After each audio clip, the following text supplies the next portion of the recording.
C'est un réel plaisir de vous retrouver sur Medi 1 dans le cadre de votre émission Génération News, l'émission qui prend à cœur toutes les problématiques liées à la jeunesse, mais également tout ce qui fait le buzz sur Internet. Vous connaissez le principe, le procédé de l'émission, scindé en deux parties. La première sera consacrée à un phénomène, oui, c'est taxé et c'est vu comme tel. Le couple, c'est aussi beaucoup de compromis, de sacrifices, mais beaucoup de critères de choix. Et le critère par excellence qui sonne aujourd'hui, c'est la taille. Pourquoi les femmes préfèrent-elles les hommes grands de taille? Vous en saurez un peu plus en première partie d'émission.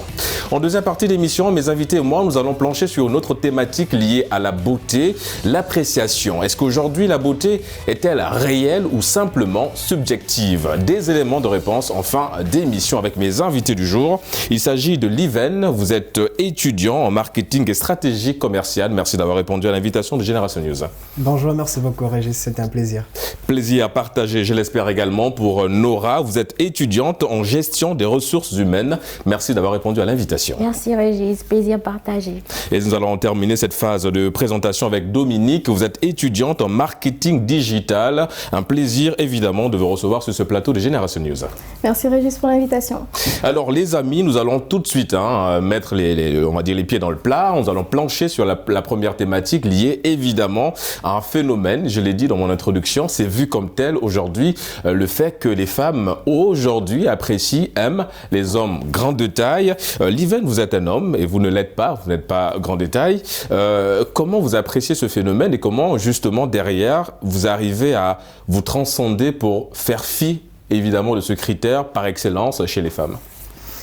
Merci beaucoup Régis pour la question. Bonjour encore aux demoiselles. Bonjour. Alors la question elle est un peu chaude d'entrée de jeu, mais ce que je pourrais dire c'est que à la limite c'est un peu stigmatisant entre guillemets de voir qu'il puisse avoir un qualificatif assez spécial pour les femmes, mais c'est à la fois aussi assez relatif parce que les goûts et les couleurs ne se discutent pas. Ouais, c'est vrai. Ouais. D'entrée de jeu, c'est ce que je peux dire et on va développer tout au long du débat. Vous faites 1 mètre combien? Parce qu'aujourd'hui, le mètre par excellence, c'est 1m80. En général, les femmes demandent ça. C'est-à-dire que lorsque tu commences à faire la cour à une femme, le premier critère, la première question, c'est tu mesures combien? Tu fais 1 mètre combien?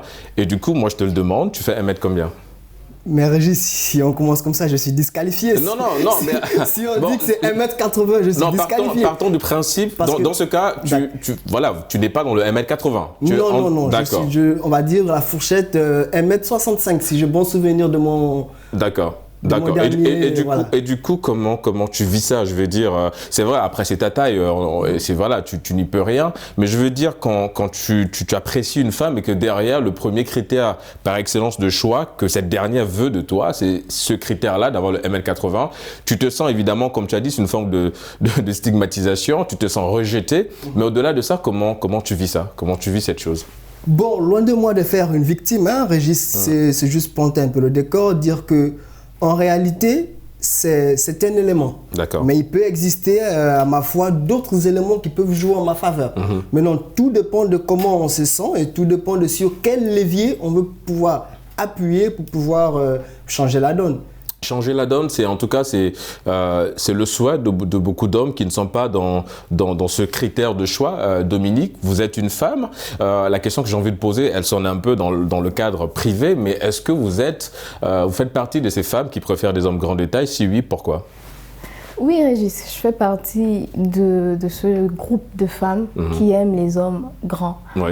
Pour la simple et bonne raison que, vous savez, quand on parle de personnes, si je rebondis sur ce que Liven a dit, il a parlé de qualificatif. Il a dit que c'était assez stigmatisant.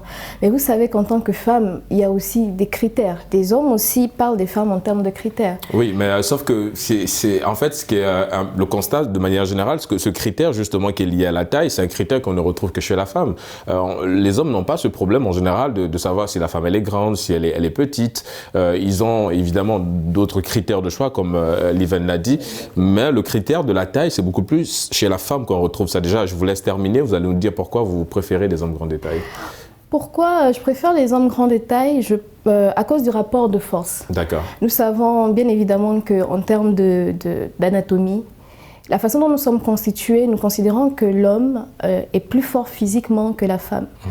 Donc, quand on parle encore de préférer quelqu'un de plus grand, je pense que c'est aussi pour pouvoir accentuer cette, cette sécurité-là Cette sécurité-là, oui, tout à fait. Quand je suis avec un homme plus grand de taille, je me dis que si on fait face un soir, on est attaqué par des bandits, par exemple, mon homme qui est plus grand que moi, qui est déjà plus fort que moi physiquement, et de cela plus grand que moi, pourra se tenir en barrière et pourra contrer les bandits pendant que moi je prends la fuite, ou un truc comme ça, vous voyez. D'accord, donc c'est beaucoup plus sur un plan sécuritaire, c'est-à-dire vous préférez sécurité, protection. Et justement, Nora, est-ce que tu t'inscris dans le même cadre que Dominique? Déjà, est-ce que tu préfères des hommes grands de taille? C'est la première question. Est-ce que tu les préfères grands? Bah oui, je préfère des hommes grands de taille. D'accord. Pourquoi? Parce que je vais rejoindre Dominique en disant que voilà, des hommes plus grands, on a toujours tendance à se dire que ils sont protecteurs, voilà, on recherche ça, c'est la base en fait. Mais ça n'exclut pas que l'homme court de taille n'est pas protecteur. Mais tout part du feeling, tout part des choix, des préférences. Et en parlant de choix, des préférences, c'est bien que tu abordes cette question, ma chère Nora. Est-ce que aujourd'hui, avec tous ces critères, auparavant, les femmes préféraient des hommes avec une situation financière plutôt stable? Après ça, aujourd'hui, c'est un critère par excellence, parce qu'après, on ne se met pas aussi en tant que femme avec une personne qui, derrière, n'a pas cette capacité à pouvoir subvenir à vos besoins en tant que femme. Ça c'est un principe normal.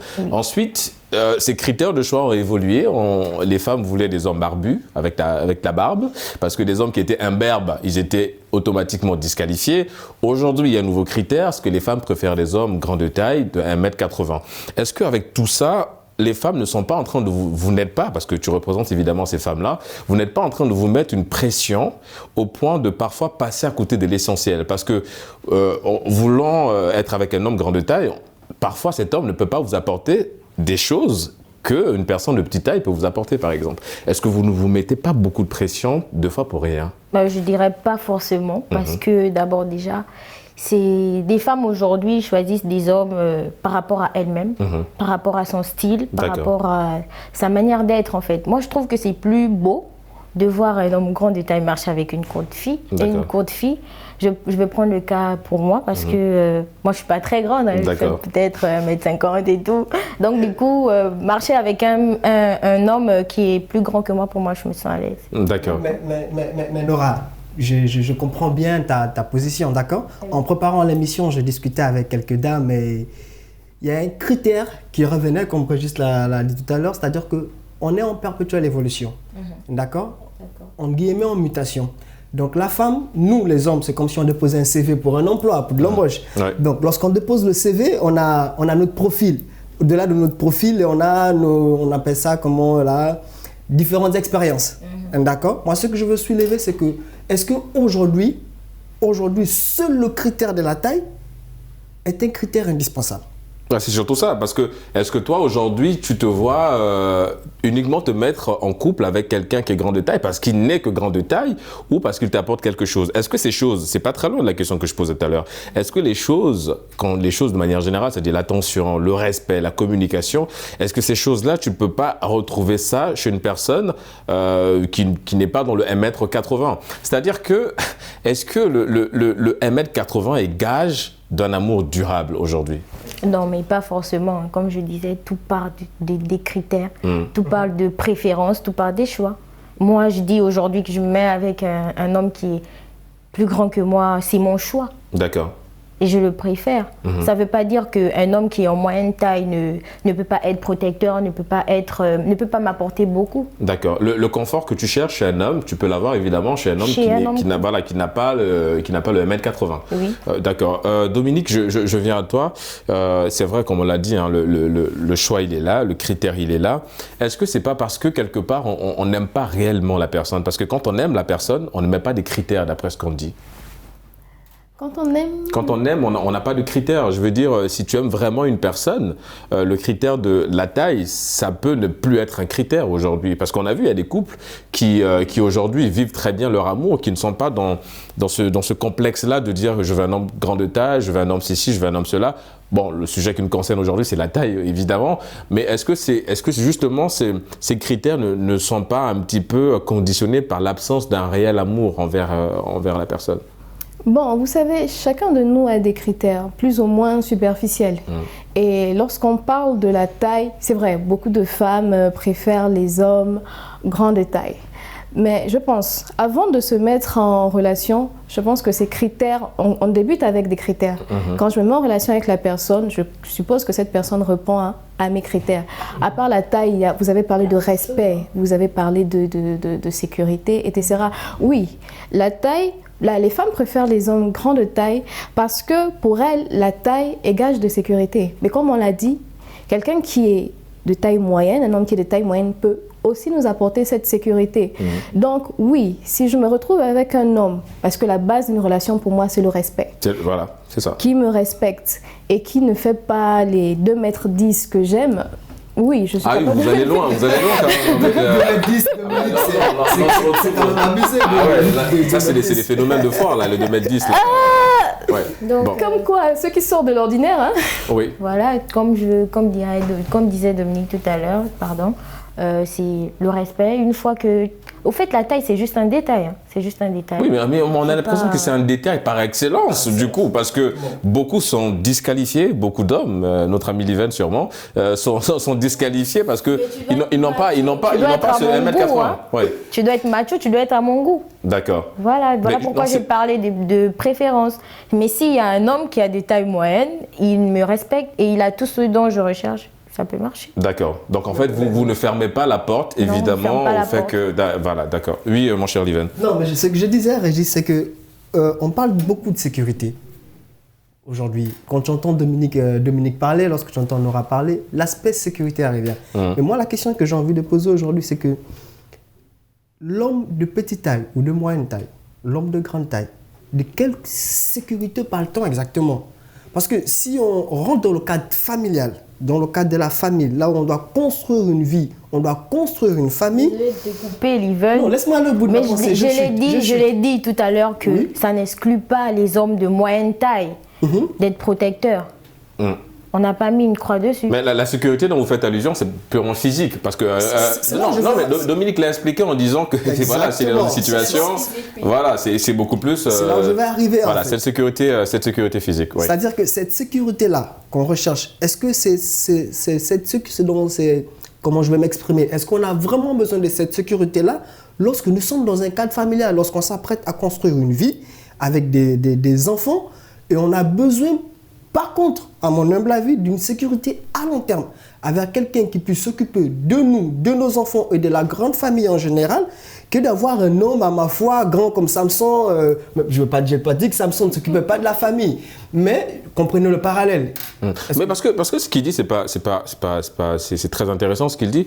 Je vais vous balancer, désolé mesdames, des énigmes, un choix qu'on est lié à faire. Supposons, Dominique, que vous soyez dans une situation, en tant que femme évidemment, que deux hommes veulent de vous.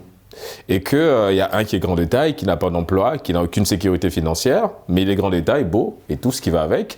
Et derrière, vous avez une personne de taille normale, qui travaille, qui a une sécurité financière très stable, qui vous donne tout ce dont vous avez besoin, qui vous hisse au rang de reine, comme disait l'artiste Dadju, qui vous donne tout ce dont vous avez besoin, qui vous montre à quel point vous êtes importante pour lui. Le choix, il se pose à quel niveau? Est-ce que tout de suite, on va se dire, ah tiens, mais l'autre côté, il a le 1m80, il est beau gosse, mais l'autre côté, on a un mec qui fait 1m70, 1m60, il est stable financièrement, il me donne tout ce dont j'ai besoin en tant que femme. Le choix, il va pencher de quel côté? Vous, Dominique? Comme on le dit chez nous, Régis, on ne mange pas la beauté. D'accord. Donc, il faut dire que oui, on aime la beauté. Un homme grand de taille, je ne refuse pas. Mais on a parlé tout à l'heure de respect, qui est la base d'une relation. Et ce qu'on cherche en relation, en fait, c'est vraiment... On a beaucoup parlé de protection, Parce qu'en tant que femme, on aime se sentir protégée. Et quand on parle de protection, quand on parle de sécurité, quand on parle de respect, c'est vraiment en termes de sentiment, de comment la personne vous met. Donc, je préfère quelqu'un de taille moyenne qui peut me mettre bien, qui peut m'assurer ce confort matériel. Non, voilà, te donner le respect que tu mérites, justement, en tant que femme, oui. Oui, bien sûr, je ne suis pas fermée à l'idée d'être avec quelqu'un de taille moyenne. Oui, quelqu'un de grande taille, c'est aussi esthétique. On a parlé beaucoup du critère protection, sécurité. Vous savez, c'est comme ça qu'est la société. Au début, Liven parlait de critères. Oui, quand on parle de femmes, on va beaucoup parler de beauté physique, de douceur sur son visage, de douceur dans le comportement. Mais vous voyez que quand on parle d'un homme, on va tout de suite pointer du doigt sa force physique. Oui, mais évidemment non, mais quelqu'un de taille normale peut avoir la même force physique que quelqu'un de grande taille. Mais bien après, je comprends évidemment ton analyse, ma chère Dominique. Régis, permets-moi s'il te plaît. Souvent on dit au quartier, Bruce Lee n'était pas costaud. Vous n'avez jamais entendu cette expression?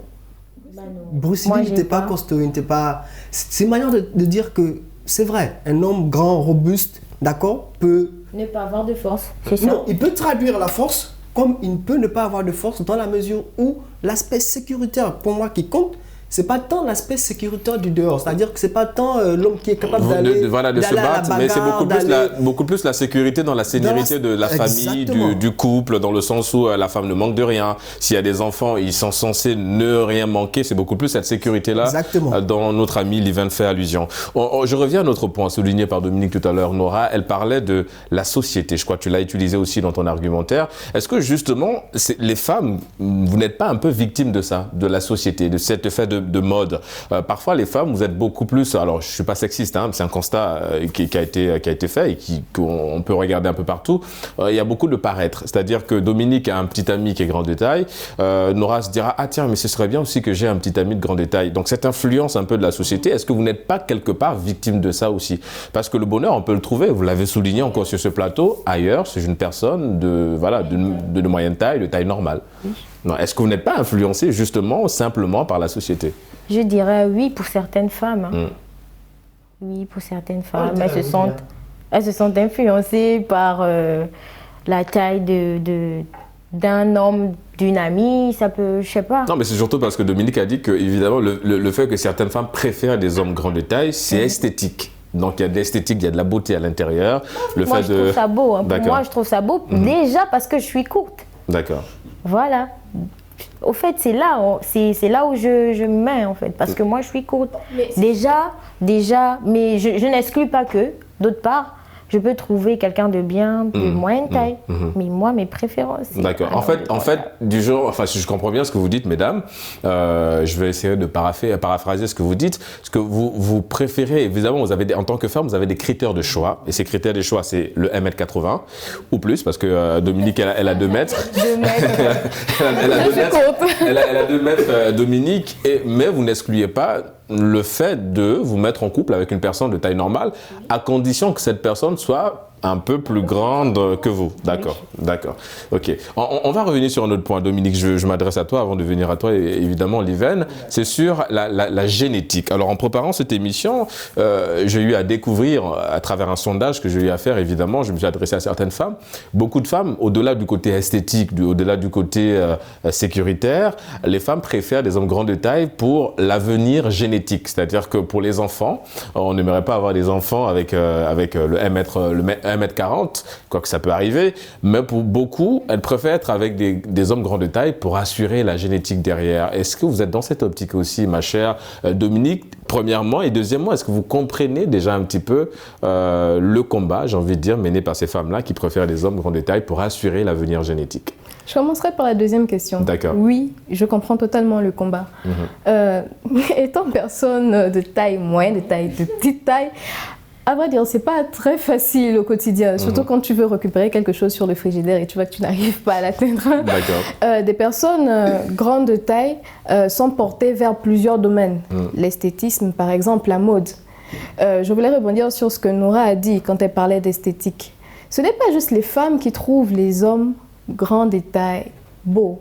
Dans la mode, dans le mannequinat, et les mannequins en général sont des personnes grandes de taille. On considère qu'ils portent mieux le vêtement, qu'ils dégagent un certain charisme. D'accord. Donc, si je dois revenir à ces femmes-là qui veulent se mettre en couple avec des personnes plus grandes de taille pour la génétique, pour les enfants, oui, des personnes plus grandes de taille dans certains domaines, on les considère comme plus beaux, on les considère comme plus forts. Et parlons des athlètes. Mon enfant est plus grand de taille, peut-être c'est le prochain Usain Bolt. Ou le prochain Tony Parker pour le basket aussi. Ouais. Justement. Et s'il faut venir à la deuxième question. Oui, la deuxième question, c'était de savoir justement, est-ce que vous êtes, vous, dans cette optique-là aussi, est-ce que vous pensez comme elle? C'est-à-dire que quelque part, si vous vous faites approcher par un monsieur et automatiquement vous dites ce monsieur il est grand de taille, est-ce que vous êtes dans cette réflexion de se dire, ah tiens, mon enfant demain, il peut avoir la même taille que son père ou bien plus grand? Oui, bien sûr. Et ce n'est pas juste au niveau de la taille, même au niveau du teint. Lorsqu'on rencontre quelqu'un, vous savez, les femmes, il y a beaucoup de... Justement, mais c'est ce qu'on disait aujourd'hui, parce que les critères, ça évolue de jour en jour. On est passé justement d'un homme avec une situation stable à un homme grand de taille. Demain, peut-être qu'on va se dire, ah tiens, les hommes noirs, non, on n'en veut pas, on veut des hommes avec un teint clair et tout le reste. Donc, ça mute évidemment. Mais voilà, je te laisse terminer évidemment ton argumentaire. Il y a plusieurs stars, par exemple, blanches, qui se mettent avec des hommes noirs pour faire des enfants métis. Ça, nous voyons que c'est à la mode. Et même quand on parlait de personnes de grande taille, à part même la taille, je disais la couleur de peau, la couleur des yeux. Effectivement, quand on se met avec quelqu'un, on se projette, on se dit « ouais, mes enfants vont ressembler à telle ou telle personne ». Maintenant, est-ce que je ne vais pas me mettre avec un homme juste à cause de sa taille. D'accord. Je reviens toujours sur ce qu'on a dit au début. Le respect, la base d'une relation, le feeling, etc. C'est d'abord ces choses-là que je vais rechercher. Quand je vais rencontrer quelqu'un de grand détail, s'il correspond aux autres critères, ça ne me dérange pas. C'est tout bénef. Maintenant, s'il est grand détail, il a juste sa taille à m'apporter. Juste à la relation, c'est tout. La taille, c'est juste un plus, ma chère Nora. C'est un plus. C'est un plus qu'on ne refuse pas. Après, il y a un fait peut-être qu'on ignore qui est peut-être vrai en physique, c'est que des mêmes signes ne peuvent pas s'attirer aussi.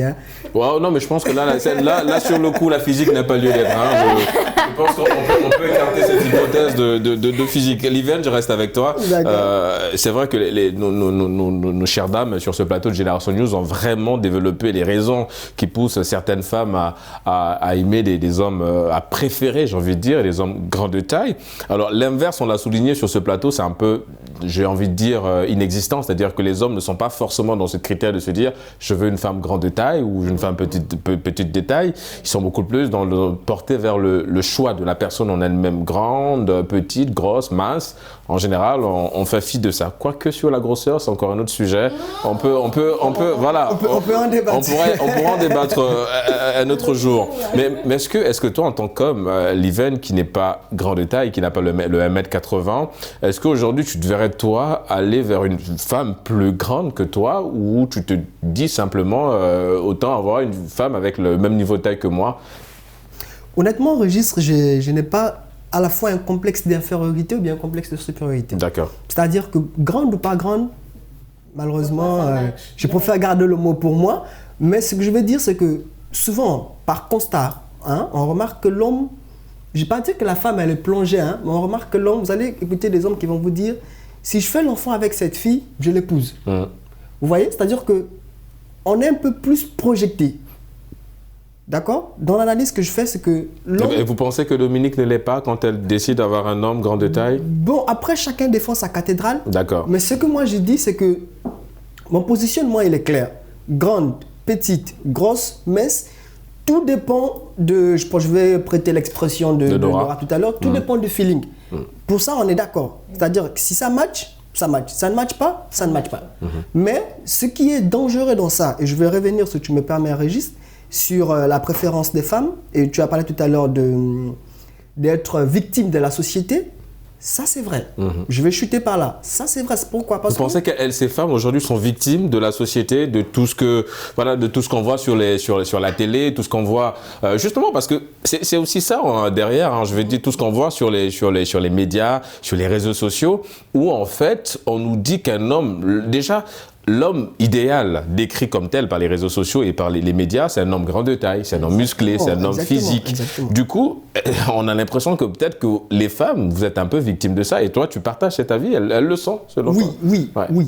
Je ne dirais pas oui à 100% parce qu'il faut non, mais après, ça n'engage que toi, c'est ton point de vue personnel, mon cher partagé, mais ce que je veux dire, c'est que la jeunesse, d'accord, les jeunes filles ont fini par montrer que il est très difficile pour une jeune fille de moyenne taille de présenter un homme de moyenne taille à ses copines ou bien à ses parents. D'accord? Il y a ce complexe de supériorité qui naît où on se dit comment on va me regarder. Est-ce que vous êtes aussi, est-ce que vous avez cette frayeur-là, Nora? Non, pas du tout. Vous, c'est vraiment qu'il le soit grand ou pas, et si j'aime la personne, bah, j'y vais, je présente à mes parents. Bah oui. Pourquoi hésiter? Ça vous est arrivé de sortir avec un homme de la même taille que vous ou bien moyennement légèrement plus grand que vous? Bon, légèrement plus grand que moi, mais ils sont toujours grands. D'accord, ils sont toujours grands. Ils sont toujours grands. Donc elle reste sur son critère par choix. Ils sont toujours grands. Dominique, en quelques minutes, parce que nous arrivons au terme de cette première partie, la question c'est la même. Est-ce que vous êtes déjà sorti avec une personne légèrement plus grand que vous? Est-ce que vous avez eu cette frayeur de ne pas présenter cette personne à votre entourage? Légèrement plus petit que moi, oui. J'avoue que j'ai quand même eu une frayeur. D'accord. Mais en fait, c'était avant qu'on entre dans le vif du sujet, dans le vif de la relation. D'accord. Au début de la relation, les critères sont très superficiels. Je veux d'abord... Ce qui nous attire, c'est bien sûr d'abord le physique de la personne, sa beauté naturelle. Mais après, en fait, quand on est entré dans la relation et quand j'ai découvert l'homme derrière cette taille, je n'ai plus eu ce problème de pouvoir le présenter à mes amis. Tant que c'est mon homme, tant que je suis d'accord avec qui il est et qu'il me plaît et qu'il me fait du bien, bah... D'accord. Et en parlant de beauté, les amis, c'est l'heure pour nous de marquer une courte pause. Et on se retrouve dans une deuxième partie pour parler de la beauté. Est-elle réelle ou subjective? À tout de suite.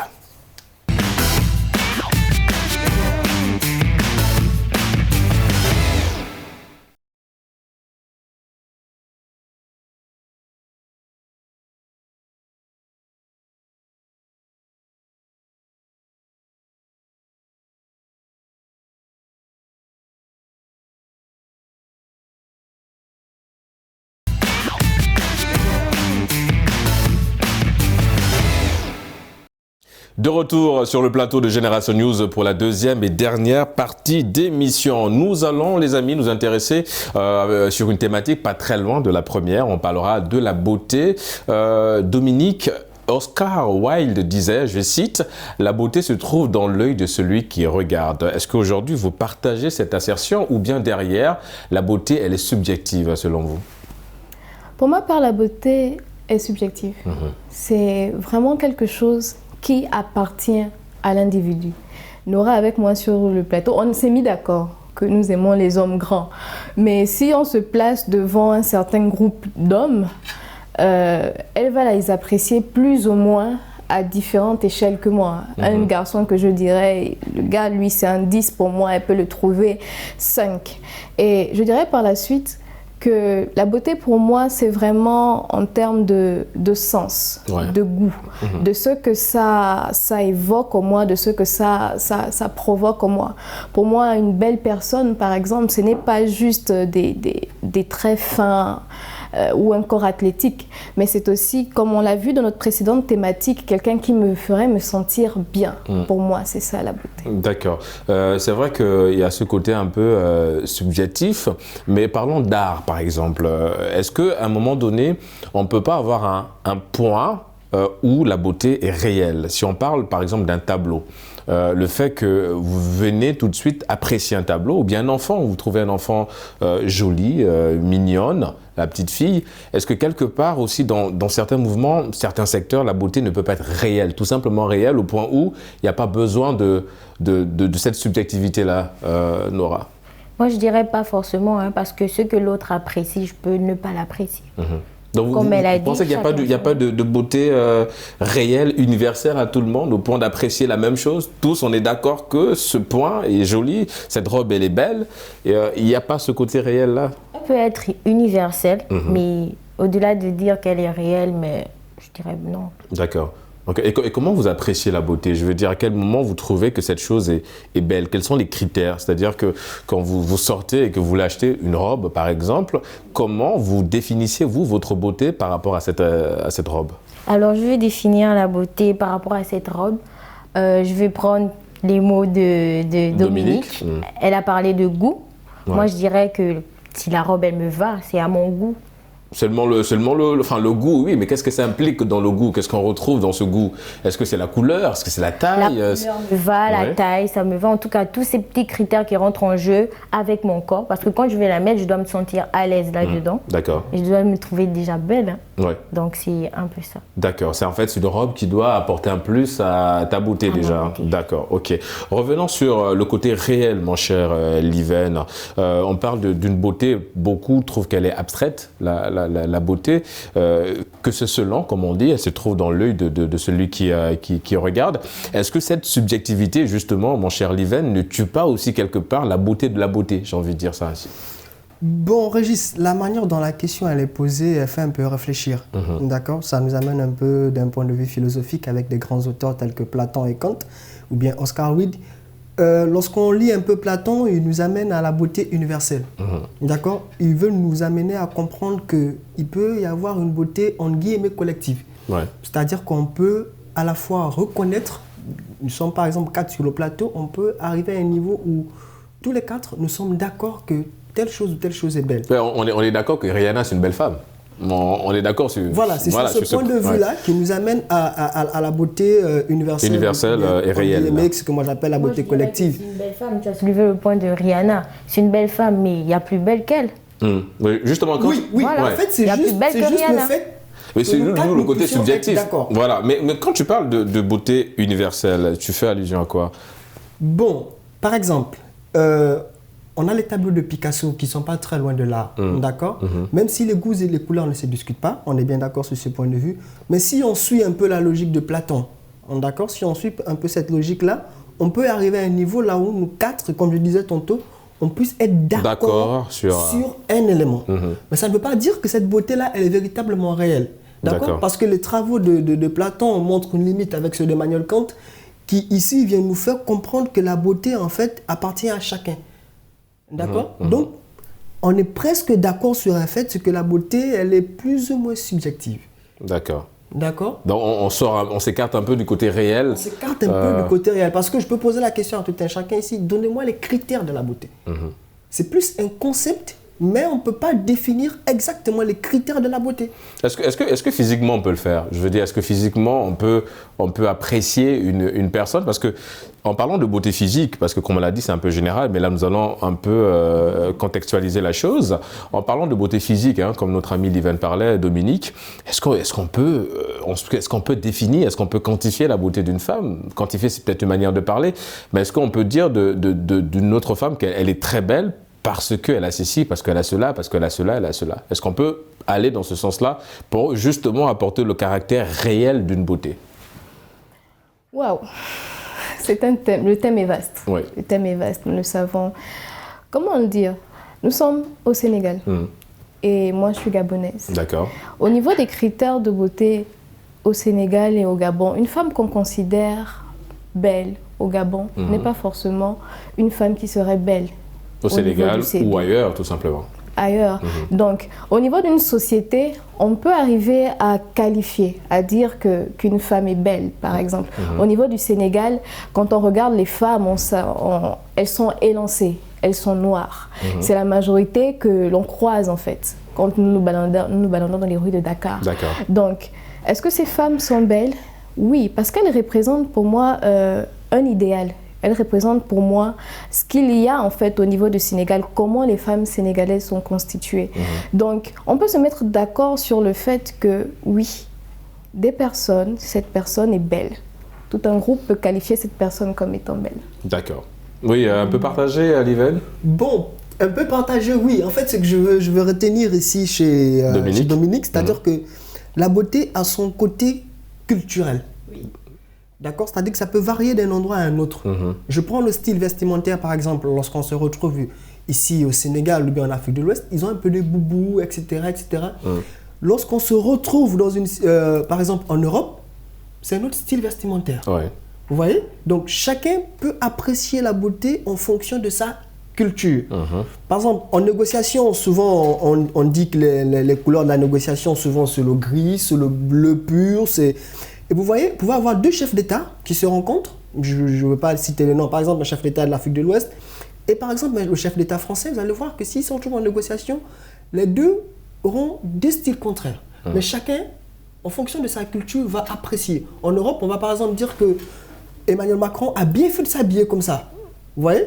Mais par exemple, en Afrique, on va dire, par exemple, Macky Sall aurait dû mettre son boubou, pourquoi il a forcément mis la veste? Est-ce que vous voyez un peu? Oui, parce qu'on veut toujours sortir cette beauté culturelle voilà, en lien avec la provenance du pays. Nora, au-delà d'être étudiante, il y a une passion que tu fais très bien.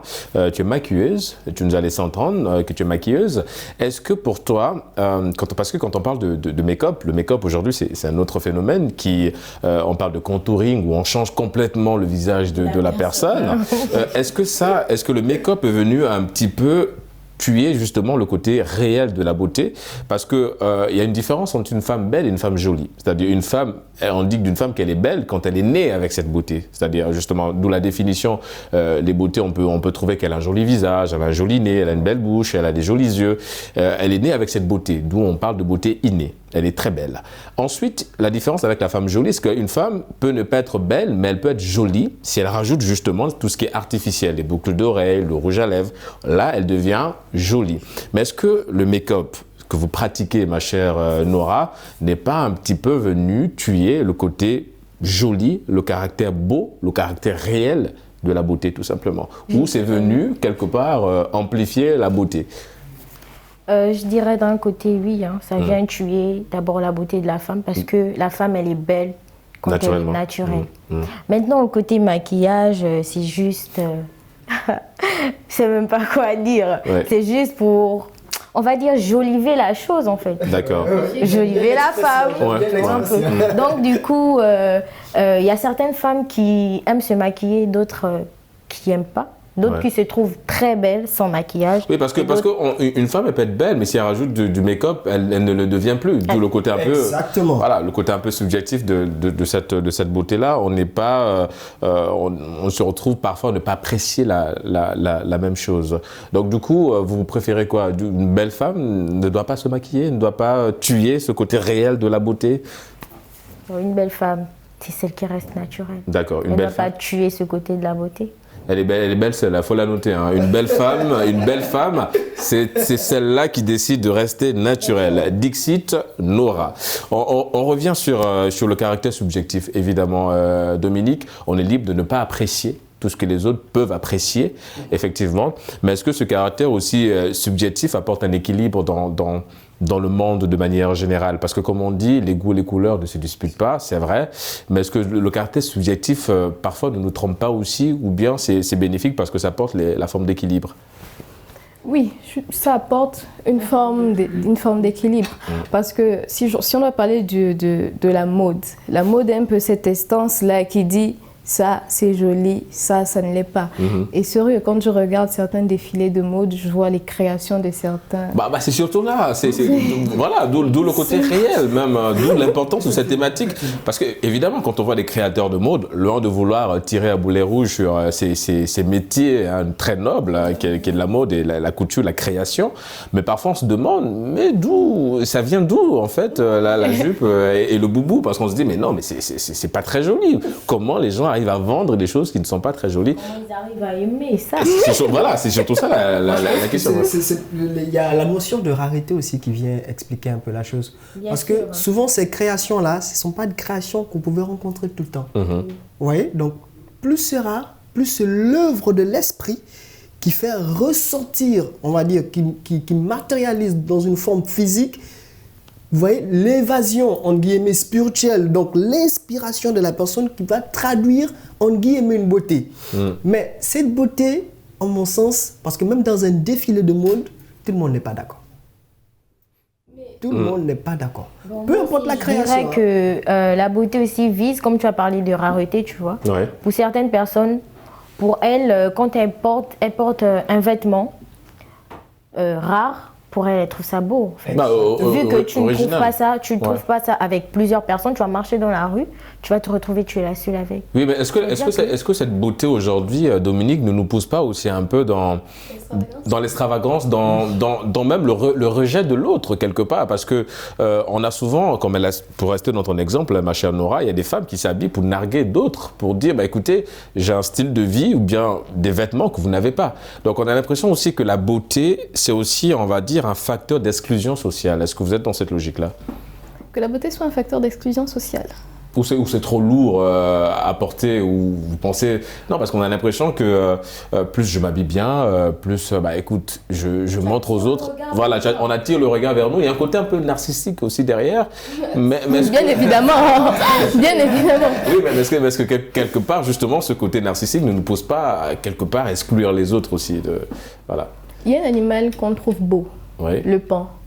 Et le caractère du paon, on l'associe souvent quand on le prend comme image à quelqu'un d'orgueilleux, à la vanité. On utilise le paon pour représenter la vanité. Et effectivement, quand on le voit déployer sa queue pour attirer les femelles, effectivement, c'est un peu de regardez-moi. Il y a un peu de séduction dans... Un peu de séduction, justement. Et on a parlé, je donnais l'exemple des femmes sénégalaises, elles sont élancées, elles sont minces et tout ça là. Quand on parle de beauté réelle et tout, de dire, Régis, par exemple, en unanimité avec Liven, que cette femme est jolie ou ce groupe de femmes, elles sont magnifiques, ces femmes, c'est un peu, en tant que femme, on peut se sentir un peu, comment dire, réduite. On a envie. Vous avez parlé de la mode dans le sens de se dévoiler, de se démarquer. Je pense que dans ces choses, dans cette espèce de mode ou bien dans le maquillage, il y a aussi cette envie de se démarquer, de sortir de ce qu'on dirait c'est beau. J'aimerais, au-delà du beau, qu'on me trouve unique, qu'on me trouve spécial. D'accord, donc cette beauté, c'est beaucoup plus dans le côté unique.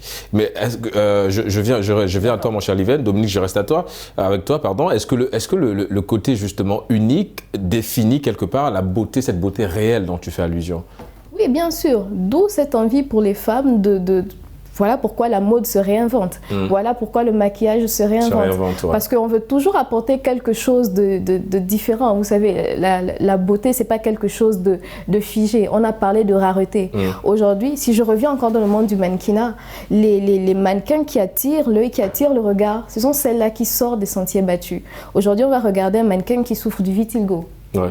On va regarder qui a une différence, qui a une touche, qui a une touche qui est extrêmement noire, par exemple, ou des personnes qui souffrent d'albinisme. Donc oui, au niveau de la beauté c'est aussi la démarcation, c'est de voir quelque chose de différent, et le monde tend de plus en plus à aller vers cette beauté-là, à sortir l'unicité de chaque personne. Une personne est belle parce qu'elle est unique. Justement, et donc la subjectivité aussi des créateurs, vous avez parlé d'albinisme. Aujourd'hui, justement, il y a beaucoup de mannequins albinos et les créateurs préfèrent même travailler avec des gens qui sont très différents. Du coup, cette subjectivité aussi, ça rend un petit peu la beauté réelle aussi, Dominique, le fait de... Ouais. Oui, je suis totalement d'accord. L'œil est attiré par la chose, le truc, quelque chose de différent. D'accord. Donc oui, c'est aussi ça la beauté, la différence. Le côté subjectif, nous allons revenir. Liven, garde ton mal en patience, j'arrive à toi. Nora, on parle justement de beauté, on parle de subjectivité. Est-ce que personnellement, ça vous est déjà arrivé on va dire, d'échanger, de discussion, aussi dure qu'elle soit, avec une autre personne par rapport à un critère de beauté par excellence, supposant que votre sœur vous trouve jolie avec comment on appelle ça, avec une perruque ou avec un tissage, et que vous trouvez très jolie sans ces artifices-là. Est-ce que le côté un peu subjectif, vous vous laissez influencer par ça, par le fait que votre sœur vous dise, écoute, moi je te préfère comme ça, et que toi derrière, vous dites, non, je me préfère avec une perruque, et l'autre dit, non, mais on te préfère sans. Est-ce que la subjectivité de quelqu'un vous a influencé au point de changer vos habitudes pour justement avoir cette beauté universelle, dans le sens où tout le monde soit d'accord? Est-ce que ta sœur t'a déjà poussé, Nora, à changer ta manière de voir les choses pour que vous soyez belle, toi, et belle dans les yeux de ta sœur? Non. Non, c'est-à-dire vous vous levez le matin, vous êtes belle vous-même d'abord. Non, je dirais, quand je dis non, c'est je partage pas forcément son avis. D'accord. Je vais prendre l'exemple sur moi. Quand les gens ont pour habitude de me regarder, ils disent que j'ai des yeux tirés comme une chinoise et tout. D'accord. C'est pas je crois qu'on les aime bien, vous avez des yeux bridés. Hein, voilà. Bon, on aime bien nos amis asiatiques. C'est pas forcément ceux qui définissent ma beauté. Ouais. Moi, je me trouve belle, pas forcément parce que eux ils trouvent beau. D'accord. Donc en fait, vous ne vous laissez pas influencer par cette subjectivité. Je me laisse pas influencer par cette subjectivité. D'accord, voilà. Ok. Mais est-ce que vous avez, en parlant de subjectivité, est-ce que ça vous arrive, vous, en tant que personne qui affirme justement ce côté belle, avec ou sans artifice, de donner ton point de vue personnel? Parce que donner son point de vue personnel, c'est aussi une forme de subjectivité. Est-ce que ça vous arrive, vous, de tout le temps donner, ou bien vous marchez à contresens dans le sens de dire à la personne, tu es belle comme tu es, pas besoin de... Voilà. Est-ce que ça vous arrive de donner votre point de vue ou bien vous êtes en accord avec la personne? Ça m'arrive de donner mon point de vue. D'accord. Je ne dis que ce que je ressens. Oui. Oui, mais pourquoi dans ce cas, vous n'acceptez pas qu'on vous fasse des remarques, mais vous en faites, Non, mais les remarques aussi, je les accepte. D'accord. Mais c'est pas ce qu'ils aiment que moi aussi j'aime. D'accord. Non, mais elle est... La remarque, elle est fondée. On peut te faire un reproche, tu vois, tu prends sur toi et tu essaies d'améliorer. Mais ça ne veut pas dire que je vais changer mes habitudes pour cette personne. Liven? Oui, Régis, je suis toujours là. Oui, non, mais je vous ai interrompu tout à l'heure. Hein. Je sais que vous êtes toujours là. Non, mais je vous ai interrompu tout à l'heure parce que je pense que vous allez rebondir sur l'argumentaire de Dominique, je crois. Ouais. Oui, bon, ça m'a un peu échappé là, du coup.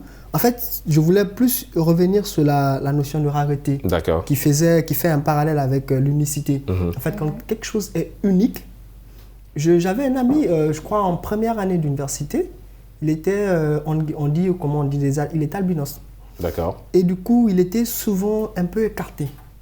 Mais je vous dis, aujourd'hui, ce gars-là, il fait grave dans le mannequinat.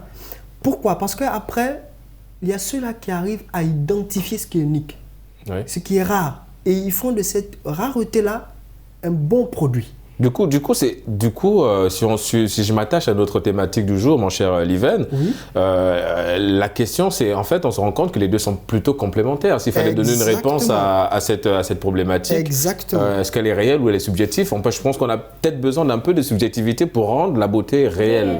Bon, en fait, moi, je pense, je crois que lorsqu'on demande si la beauté, elle est réelle, on fait plus comment on va dire, on fait plus allusion à quelque chose de physique, quelque chose de palpable. D'accord. Vous voyez? C'est-à-dire qu'on veut à chaque fois montrer la relation qu'il puisse avoir entre un tableau et celui qui a pensé derrière. Et les regards des autres. C'est-à-dire que, est-ce que ce que lui, il a reçu à traduire dans l'expression de sa pensée peut être apprécié par tout le monde? Donc, il y a le cadre, il y a le tableau qui est là, il y a la pensée, donc l'inspiration, et ensuite, il y a le regard des autres. Donc, c'est ce parallèle-là, c'est cette relation-là qu'il faut faire entre la beauté réelle et subjective. Mais, pour chuter, je veux dire qu'elle a plus une ascendance subjective que réelle. D'accord. Est-ce que l'ascendance, c'est nous qui créons cette montée-là, ou bien c'est tout simplement ce qui s'impose à nous? Tout à l'heure, Dominique, Liven parlait du tableau, le fait qu'aujourd'hui, les gens peuvent apprécier ou pas. Est-ce que quelque part, la plus grande mission, j'ai même envie de dire le leitmotiv, sinon le stress permanent des créateurs, c'est pas ça? Est-ce que ce n'est pas le fait d'enlever cette subjectivité, de faire en sorte que cette beauté de l'œuvre soit universelle et réelle, dans le sens où tout le monde doit apprécier, pouvoir avoir une appréciation commune de mon œuvre? Oui. Je pense que les créateurs tendent plus à créer des choses, à donner au monde quelque chose où tout le monde pourra s'identifier à cela. Tout le monde pourront dire c'est beau. Si on voit la mode, elle est de plus en plus en train de s'africaniser. Les grandes marques font appel à des créateurs africains. Et ce qui m'a amusé dernièrement, c'est on a un sac qui s'appelle Je reviens de Libreville et tout ça. Là. Je ne sais pas si vous avez vu c'est le sac avec des petits carreaux, des bandes rouges, bleues. Oui, aujourd'hui ce sac est vendu à des milliers d'euros par une instance Mais chez nous, c'était un peu la honte de se balader avec ce sac parce qu'il représente. À la ville, on sait que voilà, tu reviens de Libreville et puis on sait que toi, t'es la grande des provinces. Oui, c'est vrai, justement. Et en parlant, parce qu'aujourd'hui, c'est dans la mode, hein, mais en parlant de subjectivité, il y en a qui trouvent ces sacs pas très laids parce qu'il y a des compagnies aériennes qui refusent justement ces sacs. Il y en a une en particulier, mais on va pas la citer, évidemment. Mais il y a toujours cette forme de subjectivité où il y en a qui n'apprécient pas ces sacs. Mais effectivement, comme tu l'as souligné, ma chère Dominique, c'est que ça évolue et il y a toujours cette touche d'originalité, voilà, le caractère unique à aller chercher dans ça. On revient sur la beauté, ma chère Nora, parce qu'évidemment, toi, tu transformes les femmes, tu transformes les hommes, puisque tu es dans l'optique du make-up. Je veux dire, est-ce qu'à un moment donné, tu arrives parfois à ne pas lever vraiment la main lorsque tu maquilles une femme parce que tu estimes que cette femme, elle est belle au départ et que tu n'as pas forcément besoin de faire beaucoup de travail sur elle en termes de maquillage. Est-ce que ça t'arrive parfois de faire ce choix-là? Ou bien tu y vas au point parfois de dénaturer un peu la beauté de cette personne? Non. D'abord, la personne, quand elle vient se maquiller, elle propose ce qu'elle veut. D'accord. Tu vois? Donc, du coup...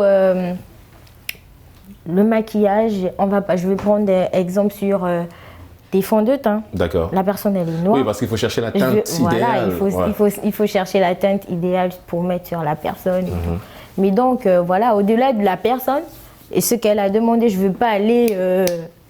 Oui, mais au-delà de ça, est-ce que vous-même, vous imposez ce rythme-là dans le sens où, supposons que vous devez maquiller Dominique, qui est belle, c'est un compliment, et que vous êtes au point de vous dire, ok, on va pas trop insister sur les traits de Dominique parce qu'elle l'est déjà, parce qu'à la base, quand on se maquille, c'est pour avoir justement ce côté unique, ce côté beau aux yeux des autres. Mais est-ce que vous vous dites, ok, je vais pas insister sur Dominique, elle a déjà une forme de beauté qui est là, je vais plutôt juste enjoliver cette beauté que de forcer au point de faire disparaître les traits de beauté. Oui. Voilà, donc vous êtes beaucoup plus dans cette optique-là. Oui. D'accord. Parce que si je rajoute plus, elle va changer. Elle devient une autre personne. Ouais. Tu vois, il y a des femmes qui se maquillent après la personne en face d'elle ou n'arrive pas à reconnaître. Oui, mais c'est là aussi un peu le côté compliqué et très intéressant de cette thématique parce que si tu décides de forcer les traits de visage, d'autres personnes peuvent apprécier derrière. Oui. Voilà, c'est là un peu le côté complexe. C'est là où je dis que tout part de ce que la personne veut. D'accord. Parce que lorsque tu maquilles une personne, physiquement, elle est là, elle regarde tout. Donc, quand ça va pas, elle va dire non, tu peux rajouter et tout. Voilà ce que je veux ce modèle-là, je veux ce style-là et tout. Donc, tu es obligé de faire ce qu'elle demande. Mais tu vas pas en rajouter pour transformer la personne à ce qu'elle est au visage, voilà. Évidemment. Et il faut le faire avec des bonnes teintes, des teintes qui vont à la personne. D'accord. Oui, ma chère Dominique. Que Nora est une professionnelle. Hein. Oui, non, mais elle connaît son métier, c'est bien d'ailleurs. Parce que j'ai déjà été dans un salon où je ne m'y connais pas en maquillage, je ne suis pas maquillée. Donc, je me suis déjà retrouvée dans un salon où j'ai fait confiance à la dame. Je suis sortie de là complètement déboussolée. Oh, elle m'avait transformée et pas dans le bon sens. C'était horrible. Souvent, moi, je dis, Régis, que lorsque la femme, elle est belle naturellement. Et souvent, je fais... c'est une beauté réelle. C'est une beauté réelle. Ouais. Et moi, j'aime pas... S'il faut apprécier la beauté, vous voyez, j'aime pas compter trop. L'extravagance. Voilà. Ouais, mais on dit souvent, trop de beauté tue la beauté. Trop de beauté, tout ce qui est excès tue. Voilà pourquoi j'ai dit que le make-up, là, c'est venu pour juste enjoliver la chose. Voilà, c'est-à-dire quand on est belle de nature, ce qu'on va faire, c'est une couche de peinture, entre guillemets, qu'on doit juste faire, quoi. Bon, peinture, entre guillemets, évidemment. Oui, ma chère Dominique, on arrive au terme de cette émission. On a beaucoup parlé de maquillage, mais à la base, c'était une correction. Avant de passer sur le plateau, par exemple, le maquillage qu'on fait, c'est juste pour pouvoir retirer des boutons, etc. Voilà, et puis, exactement. Voilà, le maquillage, c'est pas juste la transformation. Une correction, les amis. Voilà, nous sommes malheureusement arrivés au terme de cette émission. Donc, on remercie Liven. Vous êtes étudiant en marketing et stratégie commerciale. Merci d'avoir répondu à l'invitation de Génération News. Notre ami Dominique, vous êtes étudiante en marketing digital. Ça a été un plaisir de vous recevoir sur ce plateau de Génération News. Et en termine avec notre amie Nora, étudiante en gestion des ressources humaines. Ça a été un plaisir de te recevoir sur ce plateau de Génération News. Et c'est la fin de cette émission. On se donne évidemment rendez-vous la semaine prochaine pour d'autres thématiques liées à la jeunesse. D'ici là, n'oubliez pas, quoi qu'il arrive et quoi qu'il advienne, gardez le sourire en compagnie de nos programmes.